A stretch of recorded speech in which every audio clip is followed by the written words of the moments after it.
मेरो second preference agriculture थियो। नभएदेखि म अर्को अर्बन प्लानिङमा इन्ट्रेस्ट भएकोले गर्दा अर्बन प्लानिङ पनि मलाई त्यति रुचि थियो।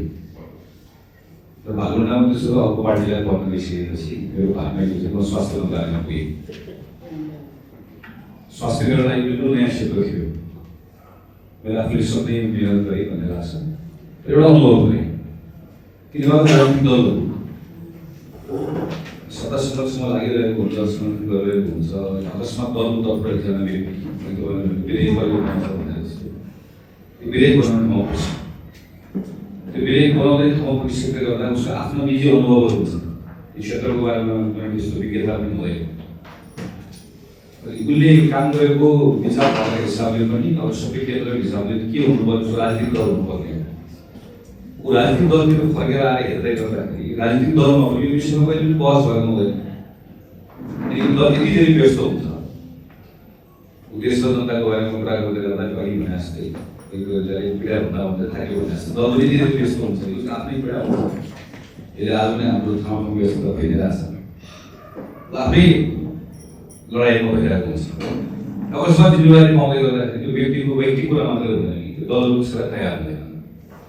त्यसैले पहिलादेखि एउटा कुरा लागिरहेको थियो। त्यसैले पार्टीहरू जो सरकारमा जानको लागि समर्थन गर्छ उनीहरूले अर्गनाइजेसनमा सरकारमा गइसकेपछि के गर्ने भन्ने कुरालाई आफ्नो अर्गनाइजेसनभित्र त्यस्तो तयारी गर्नुपर्छ भन्ने सोचाइ राखेर हामीले अहिले पोलिसी एकाडेमी भनेर जुन छ त्यसबाट हाम्रो कोही साथीहरू अहिले हाइड्रोपावरमा काम गरिराख्नु भएको छ, कोही साथीहरू क्यापिटल मार्केटमा काम गरिराख्नु भएको छ, कोही साथीहरू क्लाइमेटमा काम गरिराख्नु भएको छ, नयाँ नयाँ साथीहरू आइराख्नु भएको छ। एक प्रकारले त्यसको ज्ञान उत्पादन भइरहेको अब त्यसको लागि तयारी गरिरहेको अवस्था छ एउटा पार्टी हो।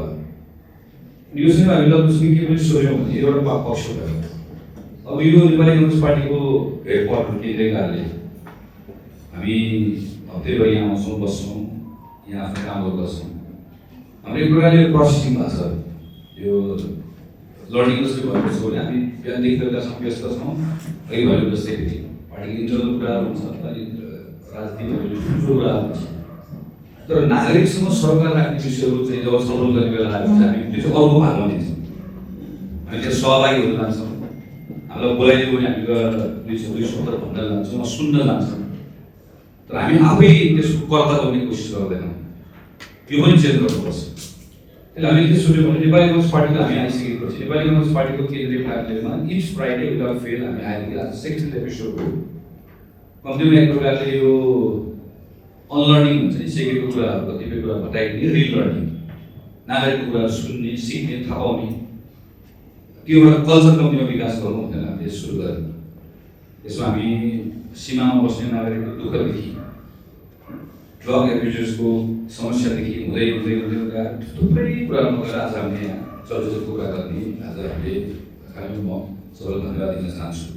आज थुप्रै साथीहरू हुनुहुन्छ, कोही पूर्व सांसद हुनुहुन्छ, कोही अहिलेको सांसद हुनुहुन्छ, कोही प्रदेशको सांसद हुनुहुन्छ, कोही लोकल गभर्मेन्टलाई हेर्दा साथीहरू हुनुहुन्छ, कोही त्यसलाई पनि लिड गरेर साथीहरू हुनुहुन्छ। यतिको साथीहरूलाई मलाई खुसी लाग्यो। यतिको साथीहरूले बसेर यहाँ ध्यान दिएर सबैले चलचित्रको बारेमा सुन्दै गर्दाखेरि चाहिँ यो जुन कुरा हामीले यस्तै कुराहरू हामीले सुन्नुपर्ने, सिक्नुपर्ने, थाहा पाउनुपर्ने, त्यसपछि यसको प्रभाव यो ठाउँमा मात्र रहँदैन। मैले यसरी म यहाँलाई धन्यवाद दिन चाहन्छु, रहँदैन। यो यो यो यो यो हामीले भनेको जस्तो वान मोर बहस मात्र होइन, यसलाई एउटा कल्चरल कुरा पनि गर्नु खोजेको। यहाँ आएपछि सुनेपछि साथीहरूलाई लिनु हामी कुराकानी गर्छ। हाम्रो कुराकानी बिचमा विषयमा चलचित्र आउँछ। आज तपाईँले भनेको उदाहरण हाम्रो यहाँ चाहिँ अड्केर बस्नुहुन्छ, त्यसलाई हामी कहीँ राख्छौँ, कुराकानी गर्छौँ र यसै प्रभाव पार्छ भन्ने मलाई विश्वास छ।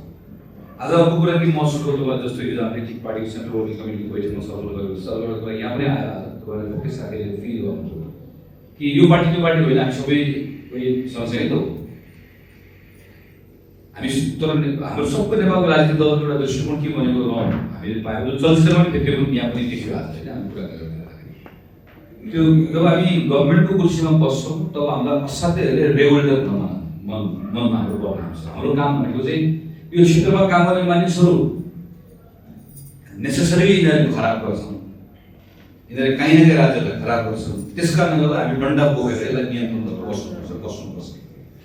जबकि हुनुपर्ने अदरवे राम्रो यहाँ आएको मानिसहरू नागरिकहरू हुन्, यिनीहरूले के गर्नु खोजेका छन्, यिनीहरूले गरेको क्षेत्रमा काम गर्ने प्रवर्धन गर्नका निम्ति मैले मद्दत गर्नुपर्छ भन्ने कुरा अप्रोच हुनुपर्ने ठाउँमा हाम्रो होल गभर्नेन्सको अप्रोच चाहिँ फन्डामेन्टली रङ छ। त्यही कुरा हामीले चलचित्रमा आज भएको पायौँ। त्यसैले चाहे जोसुकै मन्त्री भयो भने पृथ्वी सुब्बाको हुँदै गर्दा हामी नै थियौँ सरकारमा, हामीले अरू दोष लाग्दै पाएँ, हामी आफै हो नि त। अहिले भर्खर चाहिँ यहाँ हाम्रो बागमती सरकार आयो, हामी नै हो नि। हामीले अहिले चाहिँ यहाँ फेरि प्रतिपक्ष माइन्डसेट राखेर अहिलेको सरकारले चलचित्रमा के पनि गरिरहेको छ भनेर भने पनि हामी मूर्ख हुन्छौँ। यो अस्तिसम्म त हामी थियौँ, विधेयक ल्याउने बेलामा हामी थियौँ, हामी नै भएको। अहिलेकोले पनि हामी त्यसको निरन्तरता भयो, किनकि माइन्डसेटै के राख्यो भने चलचित्रको क्षेत्रमा यहाँ आएका छन्, बनाएका छन्, पैसा कमाएका छन्, यहाँ हामीले नियन्त्रण गर्नु सिम्पल एज द्याट। यसरी सोच्ने कुरा हामीले त्यही कुराहरू पायौँ, जसको प्रभावमा विधेयक पर्यो। मैले मन्त्रालय कसरी काम गरेर आएको, पार्लिमेन्टमा कसरी काम गरेर लामो वर्ष जुनसुकै क्षेत्रमा पनि जब विधेयक ड्राफ्ट हुन थाल्छ, मैले गर्दा सुरुमै कुरा नि मैले यसलाई नियन्त्रण गर्नुपर्छ, मैले यसलाई रोक्नुपर्छ भन्ने कुरा स्टार्ट हुन्छ। प्रत्येक धारा, प्रत्येक दफा, न कि मैले यसलाई प्रमोट गर्नुपर्छ हुँदैन। त्यसरी कताबाट कस्ने, यताबाट कस्ने भन्ने कुरा आउँछ। राष्ट्रिय सभाबाट प्रस्तुत भयो र अहिले अब लोवर हाउसमा छ, प्रतिनिधि सभामा छ। तर अब यहाँ आजको सबैले हामीले के फाइदा भयो भने यहाँ मान्य नरेन्द्र मोदीले खास गरेर विशेष आग्रह गर्छु, यसलाई पार्लिमेन्टमा हामीले थप यसलाई म पछि भोलिपछि बसेर छुट्टी सभा पनि गर्छु, त्यसमा हामीसँग काम गर्ने ठाउँ रह्यो। किनकि एकदम स्पेसिफिक कुराहरू आएको छ। यो विधेयकमा अलिकति हामीले सुधार गऱ्यौँ भने यसलाई यसको अप्रोच चेन्ज, सुधार अलिकति फन्डामेन्टल कुरामा सुधार गर्ने एक ठाउँ गरेर सबै ठाउँ हुन्छ। फेरि अप्रोच हामीले चेन्ज गऱ्यौँ कि यो क्षेत्रलाई प्रमोट गर्ने हो भन्ने हिसाबले आयो भने चाहे त्यो नेपाललाई डेस्टिनेसन कसरी बनाउने भन्ने कुरादेखि लिएर नेपालबाट यो एक्सपोर्टको कमोडिटी हो भन्ने विषयसम्म, चाहे त्यो ट्याक्स रेटको कुरा होस्, चाहे आइपीको कुरा होस्, खास गरी एकदम पछिल्लो समयमा एआईको प्रयोगले गर्दा त्यसले ल्याउने च्यालेन्जहरूको बारेमा अपर्च्युनिटी पनि फेरि म्यासिभ अपर्च्युनिटी पनि हुन्छ नि त्यो होइन। त्यो ल्याउने कुराको सन्दर्भ लगायत कुराहरूमा हामीले कसरी गर्ने भन्ने बारेमा एकदम स्पेसिफिक कुराहरू आएको छ। म मानिसहरूको यहाँ जो हुनुहुन्छ उहाँहरूलाई र त्यसपछि पार्टीको केही साथीहरू तर्सिल छलफलमा हामीले कुराकानी गर्छौँ। इन्ट्रेस्ट भएको एकजना दुईजना साथीलाई म त्यसमा जोड्छु, त्यो पनि हुन्छ।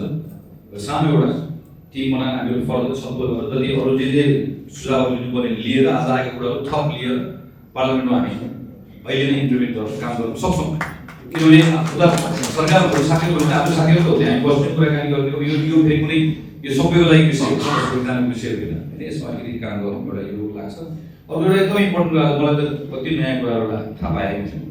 अर्को एउटा कुरा भयो भनेर भन्दै गर्दाखेरि मलाई ठ्याक्कै याद आएको चाहिँ आफ्नै परिवारका मान्छेहरू पनि सेकेन्ड जेनेरेसन जो बाहिर बसेका छन्, त्यो सेकेन्ड जेनेरेसन बाहिर बसिरहेको मेरो दाइ भाइ उनीहरू भए, उनको छोराछोरीहरू चाहिँ त्यो एकदमै घरभित्रको सामान्य कुरामा मात्र नेपाली भाषाको प्रयोग गर्ने हुँदै गर्दाखेरि बिस्तारै बिस्तारै त्यसमा छुट्दै गएको, त्यसरी एउटा ठुलो कल्चरल हुने हाम्रो लागि चाहिँ त्यहाँनिर हामी कसरी काम गर्ने होला, त्यहाँ पनि अपर्च्युनिटी छ कि फेरि। किनकि फेरि उनीहरू पनि आफ्नो बच्चा फेरि एकदम नेपाली सिकाउन चाहन्छ, सायद मुभीहरूको एउटा ठुलो एउटा माध्यम हुन सक्ने विद्यार्थीलाई। फेरि यस्ता कतिपय कुराहरू आए, त्यसमा पनि कुराकानी हामी गर्छौँ। म नवीन दाजुलाई सम्झाउन चाहन्छु आज हाम्रो बिचमा हुनुहुन्छ, नेपाली कङ्ग्रेसको पार्टीको नेता भएर वीर गणेशमा जस्तो धेरै पहिला पाउनुभयो। अहिले हाम्रो केही साथीहरूले चलचित्र बनाउने कोसिस, पार्टीसँग रिलेटेड चलचित्र बनाउने कोसिस प्रदान भएको छ। हामी भएको बेलामा यो चाहिँ अब हाम्रो प्रस्ताव भनौँ वा चाहिँ हाम्रो चाहिँ सँगै काम गरौँ भन्ने कुराको एउटा सानो फ्लोर मात्र गर्नु खोजेको। अघि नै मनोजजीले भनेर जानुभयो बिबीको लिटरेचरमा पनि र हामी केही हाम्रो आफ्ना हिस्टोरिकल हाम्रो चाहिँ पर्सनालिटिजहरूमा मुभीभन्दा अर्को माध्यम, सशक्त माध्यमहरूको दोहोऱ्याएर चाहिँ त्यसमा काम गर्न चाहन्छौँ। पार्टीले यसमा काम गर्न चाहन्छ। यसभित्रमा चाहिँ त्यसमा कसैको केही इन्ट्रेस्ट हुन्छ जस्तो केही साथीहरूले आउनुभएको छ, शैलजा आचार्य जस्तो मेरो छोरीहरूको जेनेरेसनको मान्छेलाई गएर सोधेको हुँदै हामीलाई दुःख लाग्छ कि तपाईँले शैलजा आचार्य चिन्नुहुन्छ भनेर मैले अस्ति छोरीको साथीहरूको त्यहाँ सोध्दै गर्दाखेरि चाहिँ एकजनाले पनि नचिन्ने गर्दा एकदमै नरमाइलो लाग्छ होइन। त्यो अब हामीहरूले पार्टी कार्यालयमा शैलजा आचार्य भनेर मात्र भएन कि अब मलाई शैलजा आचार्य त मासमा चिनाउने हो भनेदेखि पनि हामीसँग जम्मा एउटा माध्यम छ मुभी, अरू पनि माध्यम छ। अनि हामीलाई कसैले चाहिँ तिमीहरूको इतिहास, तिमीहरूले धेरै इतिहास कुरा गर्नु हुँदैन, जससँग जे छ त्यसै कुरा गर्नु हुँदैन, हामीसँग छ हामी त्यसै कुरा गर्ने हो, फेरि हामीले पनि बनाउने हो। त्यसैले मुभी हाम्रो लागि आज हाम्रो पार्टीको साथीहरूलाई छलफल गर्नुपर्छ है। त्यो चाहिँ हाम्रो लागि चाहिँ हाम्रो आफ्नो भ्यालुजहरू, हाम्रो आफ्नो पर्सनालिटिजहरू बाहिर ल्याउने कुरामा मुभीभन्दा अर्को सशक्त माध्यम मासमा लिएर जाने कुरो हुन सक्दैन। हाम्रो कार्यक्रमहरूले हामी वर्षैपछि जति कार्यक्रम गरेको पनि हामी बस्नु फेरि मासमा लिएर जाँदा चाहिँ हाम्रो ठुलो माध्यम बन्न सक्छ। त्यो पनि आजको छलफलमा हामीलाई आयो।